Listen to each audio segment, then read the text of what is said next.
Wow.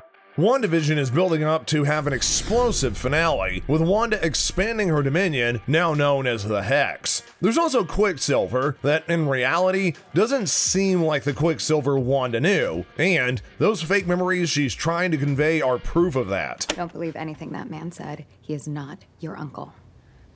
But there is another character which is becoming more and more present, and will have a decisive role not only in the episodes to come, but also in all of MCU's Phase 4. Of course, we're talking about Monica Rambeau, and in this video, you'll see how she becomes the leader of the Avengers, whoever they end up being. The first question that you might be asking yourself is, why should she be an Avenger if she doesn't have any special skills or superpowers? Well, in fact, Rambeau might not only have major skills, but also superpowers for real.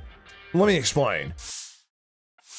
It's revealed during the series that Monica had some tragic events in her life, like being erased from the Earth by Thanos' snap and, in consequence, not being presented at her mother's final moments battling with cancer.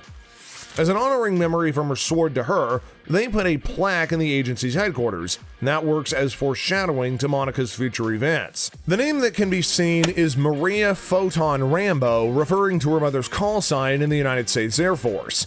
And what's so special about that? Well, if you focus on the photon part, that could answer some questions about her true role in the Marvel Cinematic Universe.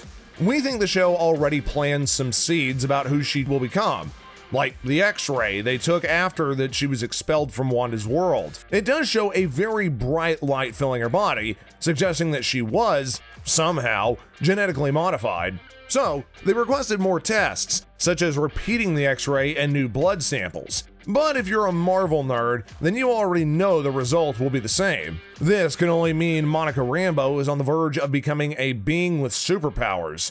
Could this also end up meaning that Wanda will be the creator of the mutants that Kevin Feige promised? After all, in the last episode, we saw her expand the fake reality, or Hex, very easily in order to save Vision, and therefore turning every person that was sucked in into her puppets. But let's return to Monica real quick. If we go by the comic stories, this character has various superhero names over the years. Originally, Monica was introduced as the second Captain Marvel, and she gained superpowers after being bombarded by extra-dimensional energy, produced by an energy disruptor weapon.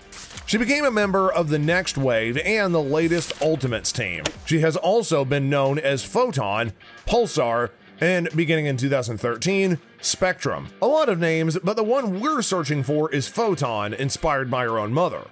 Although her powers, origins in the comics are different, as we think in the show it was due to Wanda's power projection onto her, we believe the abilities will be the same. Her powers could be something like energy absorption, or maybe power generation and manipulation, or the ability to travel at speeds up to the speed of light while in her energy form, converting her body into any form of energy within the electromagnetic spectrum and travel in energy through the vacuum space. Well, she already shot down a sword agent, so that might count. This seems like a lot of power for just one individual, but that's all it takes to be the leader of the Avengers, right?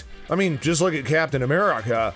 He didn't seem to be as powerful as Monica Rambeau. Speaking of Captain America, there is even a story in the comics where he makes Rambeau the leader of the Avengers, so it only seems fit that the same would happen on the show. Sure, without some of the original Avengers being available, there are still some possibilities of characters taking the mantle of leader of the Avengers, but we don't think none of them could beat Monica at the job. For example, Captain Marvel seems more of a lone ranger traveling through the galaxy. Thor is also somewhere in the universe with the Guardians of the Galaxy. Oh, and Wanda? Well, she's pretty mentally unstable, as we've kind of already seen. Falcon and the Winter Soldier, judging by the trailer of their TV show, don't look like the ones that would carry a bunch of genetic modifiers and overall powered folks. They seem more like enjoying raw action, even though they had Steve Rogers' shield. So that basically ends up leaving us with Monica Rambeau, and she looks very much like the most reasonable and mature character of them all. Sure, we could argue the ideal version of Bruce Banner as the Professor Hulk could stand a chance against her, but he doesn't seem like the type of guy who would want to do the job. If you think about it, she might be the one ending Wanda's hex by trying to help and heal her in the process, unlike Sword director Tyler Hayward, which purpose is well established as destroying Wanda for good. Well, we even think he's an undercover Hydra agent, but that's a topic for another video. This new Avengers Assemble 2.0 could also add members of the team like the Falcon, the Winter Soldier, and Wanda's twins, Speed, and the most powerful of them all, Wiccan. So, what do you guys think about this? Do you think this could actually happen, and would it maybe answer some questions and bring a new flair to the MCU? Let us know in the comment section down below, and please don't forget to like, subscribe, and share this channel, as well as hit that post notification bell so you don't miss any other content from us. Thank you so much for watching, and we will see you next time.